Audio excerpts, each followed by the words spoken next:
Welcome again in your channel math. आज की इस वीडियो में हम लोग वेक्टर अलजेब्रा के एक्सरसाइज 10.3 जो कि एनसीईआरटी बुक के हैं, इसके बाकी क्वेश्चन जो बाकी है वो डिस्कस करेंगे। पिछला वीडियो में आपने क्वेश्चन नंबर 1 से लेके 8 तक ज़रूर देख रखा होगा। अगर नहीं देखा है तो उसे ज़रूर देख लें और साथ में इंट्रोडक्शन ज़रूर देखें ताकि आज की वीडियो के क्वेश्चन को समझने में आसान होगा। इसके लिए आप इंट्रो भी ज़रूर देखें, वेक्टर अलजेब्रा का इंट्रोडक्शन वीडियो। तो जैसा कि क्वेश्चन नंबर 9 जिसमें बोला है कि find magnitude of x vector if for a unit vector A.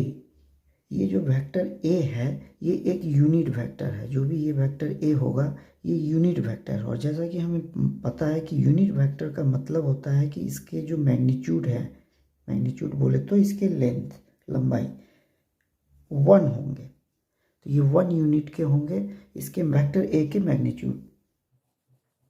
तो इसी कंसेप्ट पे आगे बढ़ते हैं। यहाँ पे हमें ये दे रखा है कि X vector minus A vector dot X vector plus A vector equal to 12। तो इसके लिए करते क्या है कि सबसे पहले इसका डिस्ट्रीब्यूशन कर लेते हैं। तो सबसे पहले x vector dot X vector इसके बाद फिर एक्स वेक्टर फिर ए वेक्टर के साथ होगा और इस बीच में ये प्लस है तो ये प्लस आ गया। This is x vector plus A vector का बीच में डॉट लगेगा तो ये ऐसे हो गया।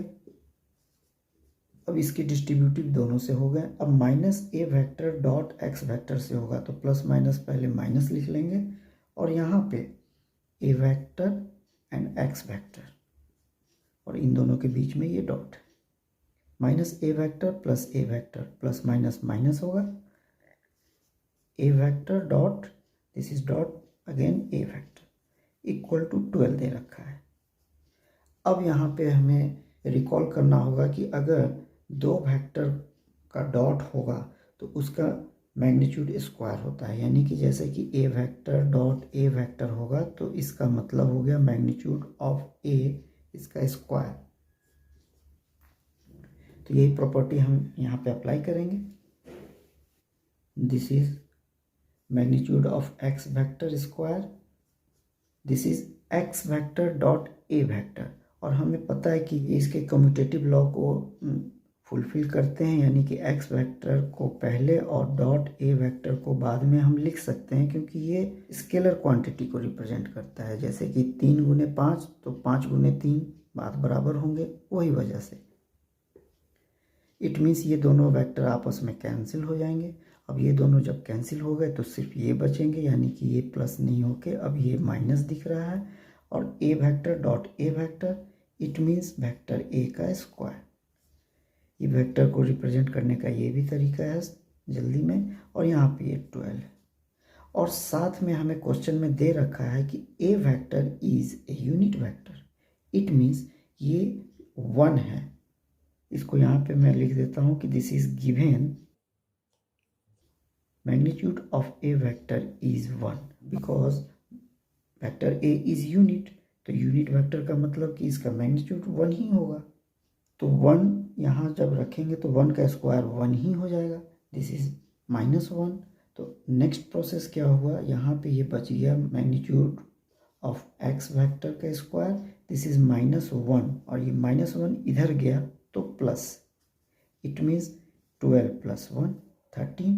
अब ये स्क्वायर को राइट साइड लाएंगे तो ये अंडर रूट में चला जाएगा, इसीलिए magnitude of x vector this is vector is √13। और यही हमें क्वेश्चन में फाइंड करना था। सॉल्व। क्वेश्चन नंबर 10 में दे रखा है कि if vector A and vector B and c, ये तीनों वेक्टर के बारे में कि सच दैट इसमें a plus lambda b vector, A vector b है, a plus lambda b is perpendicular to c. मतलब कि ये जो पोर्शन है this is perpendicular to c vector. तो ये हमें दे रखा है और हमें फाइंड करना है लैम्डा के बारे में कि ये क्या है। तो ये कैसे होगा, जैसा कि पता है कि अगर दो वेक्टर आपस में परपेंडिकुलर होंगे डॉट प्रोडक्ट में तो इट मीन्स परपेंडिकुलर होंगे, इट मीन्स थीटा 90 डिग्री होंगे और कॉस 90 डिग्री डॉट प्रोडक्ट में 0 हो जाते हैं।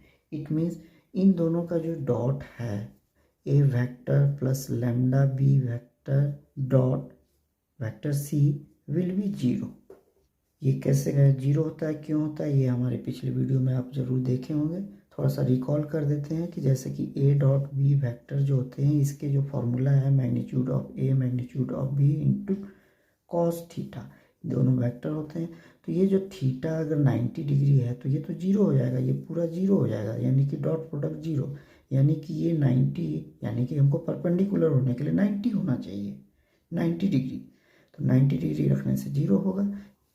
तो हमारे क्वेश्चन में ये जो कंडीशन दे रखा है कि a plus lambda b perpendicular to vector c, इसका मतलब है कि इन दोनों का डॉट प्रोडक्ट जीरो होगा। तो सबसे पहले हम vector A plus lambda B vector को ऐड करके एक लिख लेंगे, फिर वेक्टर सी जो है उसमें डॉट प्रोडक्ट का अप्लाई करेंगे, सॉल्यूशन हो जाएगा। तो जैसा क्वेश्चन में जो कंडीशन दे रखा था, इस कंडीशन की वजह से हमारा ये a plus lambda b dot c vector का जो रिजल्ट आना चाहिए, तो हमने यहाँ पे ये ए वेक्टर लिखा जो कि यहाँ ए है, plus this is lambda and this is B vector जो कि क्वेश्चन में दे रखा है, यहाँ पे डॉट सी वेक्टर। तो सबसे पहले हम इन दोनों को ऐड कर लेते हैं। तो यहाँ इन दोनों को ऐड करने में हमने क्या किया कि 2i प्लस लेमडा और plus minus minus lambda I जो है, तो इन दोनों के आई को कॉमन बाहर ले लिए, यहाँ से 2 और ये माइनस लेमडा ये यहाँ लिख दिए। सेम प्रोसेस इन सारे जे और के के साथ हुआ, 2j और ये lambda plus 2j। It means इसका जे और इसका जे को जब कॉमन ले लेंगे तो यहाँ वाला 2 और ये जो लेमडा और 2 के साथ है 2 लेमडा, वो वैसे सिमिलरली 3 प्लस लेमडा के, ये इनके दोनों सॉल्यूशन हो गए। अब हमारे यहाँ पे लास्ट काम है डॉट प्रोडक्ट का काम करेंगे कि इस आई वाले को आई के साथ, जे वाले को जे के साथ, और बाकी जो दूसरे होते हैं आई जे वाले जे के वाले बाकी जीरो हो जाते हैं। आई वाला आई के साथ करेंगे तो मल्टीपल 1 हो जाता है, यानी कि 2 माइनस लेमडा 3 के साथ मल्टीपल हो रहा है। तो इसको यहाँ लिख लेंगे 2 माइनस लेमडा, ये 3 के साथ मल्टीपल होगा, क्योंकि आई जे के साथ होगा तो जीरो, इसलिए वो नहीं लिखेंगे। सिमिलरली ये रहा हमारा प्लस जे और जे वाला 1 होता है, तो ये हमारा 2 प्लस 2 लेमडा जे एंड जे 1 हो गया।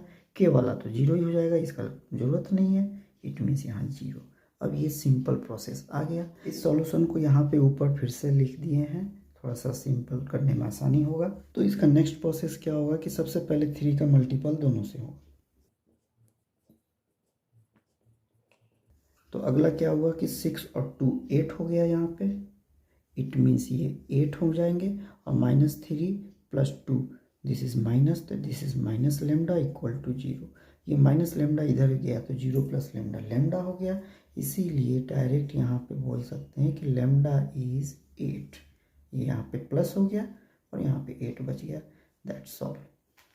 क्वेश्चन नंबर 11 में दे रखा है कि magnitude of vector A and vector B plus magnitude of vector B vector A is perpendicular to this vector, यानी कि magnitude of A vector and B minus magnitude of B vector, ये दोनों आपस में परपेंडिकुलर है, यानी कि यहाँ से लेके ये एक पोर्शन, यहाँ से लेके ये एक पोर्शन, ये दोनों आपस में परपेंडिकुलर कब होंगे?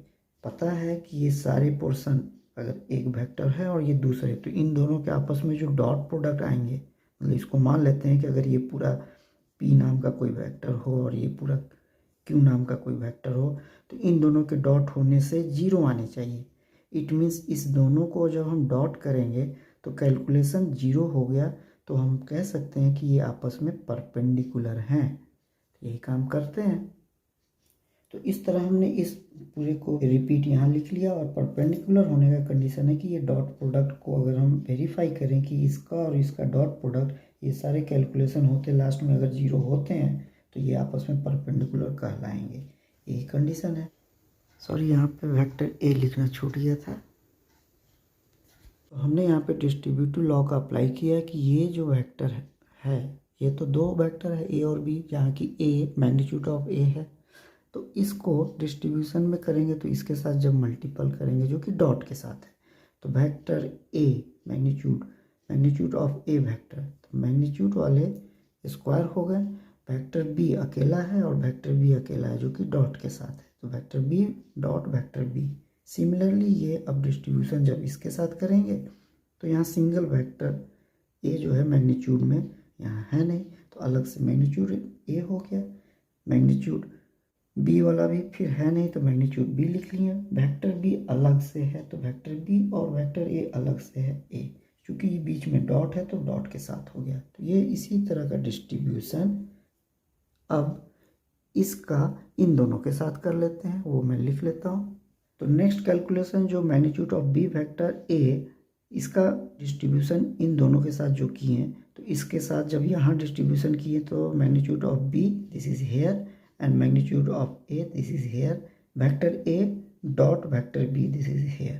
तो ये हो गया, तो प्लस माइनस फिर ये माइनस हो जा रहे हैं, तो magnitude of B magnitude of B again इसके स्क्वायर हो जा रहे हैं, vector A and vector A this is dot, तो डॉट हो गए, तो वेक्टर ए डॉट बी। तो इसका कैलकुलेशन क्या है कि ये तो वैसे ही रहने देते हैं, ये वेक्टर ए का मैग्नीट्यूड का स्क्वायर और vector B and B dot product में है तो ये इसके स्क्वायर ही होते हैं, ये हमें पता है।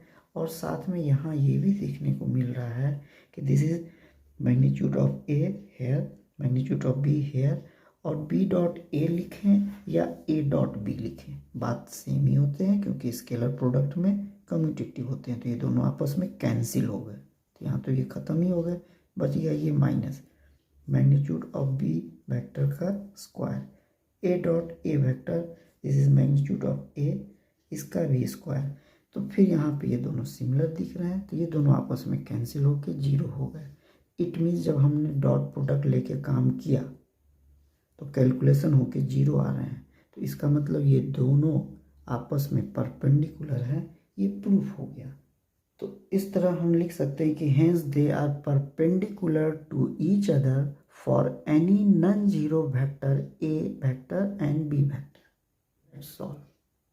तो अगला नेक्स्ट क्वेश्चन नंबर 12 जिसमें कि दे रखा है कि vector A dot vector A equal to zero and also given that vector A dot B is zero. और क्वेश्चन में बोला है कि इन दोनों के हेल्प से conclude about the vector B. It means यहाँ सिर्फ हमको वेक्टर बी बताना है कि ये कैसा वेक्टर होगा। इट मीन्स क्या ये जीरो वेक्टर होगा या नॉन जीरो वेक्टर होगा, बस ये कंक्लूड इन दोनों सिचुएशन से बताना है। तो इसके लिए हम क्या करते हैं कि सबसे पहले जो दे रखा है कि वेक्टर ए डॉट वेक्टर ए, और इस दोनों का पता है कि इसका मतलब होता है कि मैग्नीट्यूड ऑफ ए वेक्टर का स्क्वायर होगा ये, it means equal to zero, square इधर गया तो भी जीरो, और ये मैग्नीट्यूड ए जीरो कब होगा, magnitude of A is zero तभी हो सकता है जब इसके सारे कंपोनेंट जीरो होंगे। इसीलिए यहाँ पे ए वेक्टर जीरो मालूम चल रहे हैं जो क्वेश्चन में दे रखे हैं उस सिचुएशन से, यानी कि वेक्टर ए का तो पता चल गया कि ये जीरो है, लेकिन यहाँ पे बोलता है कि सेकेंड सिचुएशन इससे पता लगाना है कि बी का क्या कंक्लूजन आएगा। तो conclude about the vector B, यहाँ पे ये हम कह सकते हैं कि यहाँ जो क्वेश्चन में दे रखा है ए डॉट बी जो जीरो होना चाहिए, जिसमें कि हमको ये भी पता चल गया कि वेक्टर ए इस सिचुएशन में जीरो दे रखा है। तो जीरो मल्टीपल अगर कोई नंबर हो, जैसे कि अगर इसका मैग्नीट्यूड अगर लेंगे कोई भी नंबर हो तो भी जीरो आएगा, यानी कि बी एक नॉन जीरो वेक्टर हो सकता है। और ये भी तो हो सकता है कि अगर बी जीरो वेक्टर हो, इसके सारे कंपोनेंट जीरो, जीरो आई, जीरो जे, जीरो के ऐसा हो तो भी तो जीरो होगा। तो यही हमारा ये कंक्लूजन निकलता है कि दिए हुए दो सिचुएशन के वजह से कि हमारा वेक्टर ए अगर जीरो है तो हमारा ये जो बी कैन बी जीरो और नॉट। तो इस तरह हम यहाँ पे कह सकते हैं कि hence vector b can be zero vector और नॉन जीरो वेक्टर, देयरफॉर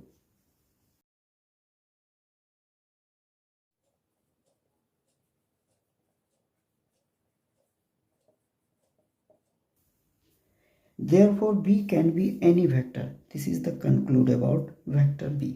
तो अगला नेक्स्ट क्वेश्चन नंबर 13 जिसमें कि दे रखा है कि vector A vector B vector C are unit vector and also given that vector A plus B plus C is zero.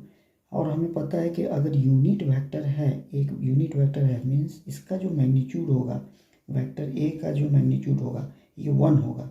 Similarly vector B का भी magnitude 1 होगा, क्योंकि ये भी यूनिट वेक्टर है। और वही सी वेक्टर, इसका भी मैग्नीट्यूड 1 होगा। It means all magnitude of given vector is 1 unit. ये सिचुएशन ये पहला दिए हुए कंडीशन से मिलता है। और यहाँ सेकेंड सिचुएशन दे रखा है ए प्लस बी प्लस सी, ये जो सारा दे रखा है ये zero. It means zero multiple zero भी तो जीरो ही आता है। हेंस हम कह सकते हैं कि वी हैव, ये कह सकते हैं कि यहाँ पे ए वेक्टर, ये शॉर्ट में भी ऐसे वेक्टर को रिप्रेजेंट करते हैं। और सी वेक्टर एक ये जो है जीरो, जो कि जीरो क्वेश्चन में दिया है, और ये जीरो मल्टीपल जीरो, ये क्या होगा, ये भी तो जीरो होता है, ये भी तो जीरो ही होगा। और इन दोनों का जब हम डिस्ट्रीब्यूटिव लॉस से इसके कैलकुलेशन करेंगे, मीन्स वेक्टर ए, इसका डिस्ट्रीब्यूट होगा ए बी सी तीनों के साथ, ए डॉट ए, फिर A dot B, A dot C, ये सारे हम यहाँ लिख लेते हैं। फाइनली हमने यहाँ पे इसका कैलकुलेशन कर लिया है कि ए का जो डिस्ट्रीब्यूशन है ये ए बी सी के साथ, this is A B C, इसका डिस्ट्रीब्यूशन, बी का डिस्ट्रीब्यूशन भी ए बी के साथ है, बी का distribution B dot A, B dot B, B dot C, जो कि बी डॉट सी ऐसे आएगा। और ये सारे आगे तक हैं। इसको आप चाहे तो स्क्रीनशॉट लेके आप अपने नोटबुक में ये चेक कर सकते हैं कि आपने सही कैलकुलेट किया है या नहीं। नेक्स्ट प्रोसेस ये है कि हमको पता है कि ए डॉट ए, ये मैग्नीट्यूड ऑफ ए वेक्टर का स्क्वायर ही होता है। सिमिलरली यहाँ पे ये जो बी डॉट बी है, ये भी साथ में लिख लेते हैं कि ये भी बी वेक्टर का स्क्वायर होगा। और सिमिलरली लास्ट ये जो सी डॉट वही होगा, मैग्नीट्यूड ऑफ सी इसका स्क्वायर होगा। अब जो बच गया वो है ए और बी, और ए बी यहाँ पे भी दिख रहा है। और हमें पता है कि डॉट प्रोडक्ट में प्रोडक्ट को कम्यूट कर सकते हैं क्योंकि ये स्केलर क्वांटिटी है, तो ये ए डॉट बी ही होगा। तो A dot B, A dot B, कुल मिला के 2 ए डॉट बी हो रहे हैं, इस तरह से हो रहे हैं। और नेक्स्ट ये वाला तो कैलकुलेशन हो गया। अब हमारे पास नेक्स्ट कैलकुलेशन जो आता है वो हम इसको बाद में कर लेंगे, क्योंकि क्वेश्चन में जो हमें फाइंड करने को बोला है उसे मैंने यहाँ पे लिख दिया। क्वेश्चन में बोला A dot B plus B dot C plus C dot A, ये सारे वेक्टर हैं, ये इसके क्या रिजल्ट आएंगे ये हमें फाइंड करना है। इसीलिए मैं बोला कि पहले हमने ए डॉट बी लिख लिया है, ये बी डॉट सी वाला जो है वो आगे ये रहा बी डॉट सी, और ये रहा सी डॉट बी, कम्यूट करेंगे बी डॉट सी हो जाएगा। सिमिलरली ये दोनों मिलकर 2 हो जाते हैं, तो सारे 2 को बाहर ले लें तो ये हमारे बी डॉट सी हो जा रहे हैं। सिमिलरली ये जो है सी डॉट ए, जो कि यहाँ सी डॉट ए के 2 सी डॉट ए हो जाएंगे, तो ये हो जा रहे हैं हमारे सी डॉट ए, सारे के 2 कॉमन बाहर और ये वाला 0 यहाँ पे। अब ये जो है हमें क्वेश्चन में दे रखा है कि ए बी सी जब यूनिट वेक्टर था तो मैग्नीट्यूड ऑफ ए 1 होगा, तो ये भी हमारा ये मैग्नीट्यूड ये 1 स्क्वायर हो गया, ये भी 1 स्क्वायर हो गया, ये भी 1 स्क्वायर हो गया, और इसे यहाँ पे उतार लेते हैं। तो नेक्स्ट इस तरफ जो ये +3 है जो इक्वल के इधर आएगा, तो ये हो जाता है हमारा -3, क्योंकि ये 3 को राइट हैंड लाएंगे तो ये -3, और इस साइड ये जो पोर्शन बच जाते हैं 2 मल्टीपल दिस पोर्शन, तो ये मल्टीपल 2 राइट हैंड में जाएंगे तो डिवाइड 2 हो जाते हैं, ये इतना हो गया। और इस साइड जो बच गया वो ये है a vector B dot plus b vector dot c vector और c vector dot a vector, ये पोर्शन बच गया। और हमें यही फाइंड करना था, क्वेश्चन में दिया है कि ये पोर्शन क्या रिजल्ट आता है, दैट इज -3/2, दैट्स ऑल। तो अगला नेक्स्ट क्वेश्चन नंबर 14 में क्वेश्चन में दे रखा है कि आइदर वेक्टर a0 और vector b0 then vector a dot vector b will be 0। इस कंडीशन में बात सही है कि अगर a वाला वेक्टर अगर 0 कंपोनेंट वाला होगा तो 0 इसके मैग्नीट्यूड बनेंगे, तो 0 मल्टीपल कुछ भी अगर आएंगे तब तो 0 ही होंगे, यानी ये सही बात है कि वेक्टर a 0 रहे तो b न 0 भी हो, b का कोई भी अगर वेक्टर का कोई भी मान लें कि अगर i j k वगैरह करके होंगे तो इसके मैग्नीट्यूड तो क्या आएंगे, √3 ही आएंगे, 1 स्क्वायर √3 आएंगे, तो √3 को मल्टीपल करेंगे तो 0। तो ये पहला कंडीशन है। तो क्वेश्चन बोला है जस्टिफाई करने के लिए कि कन्वर्सन इसका सही नहीं होगा, वो देखते हैं।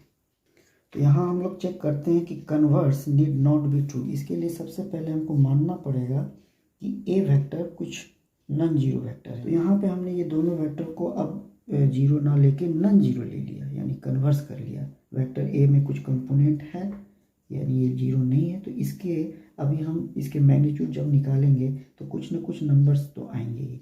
Root under this is 2 square 4, 4 square 16, 3 square 19, तो कुल मिलाकर के ये हो जाते हैं 29, और इसी तरह इसके ये 9 हो जाएंगे, 9 और ये 36, और 18 एंड 36 54। तो वेक्टर बी के जो रिजल्ट आ रहे हैं वो है 54।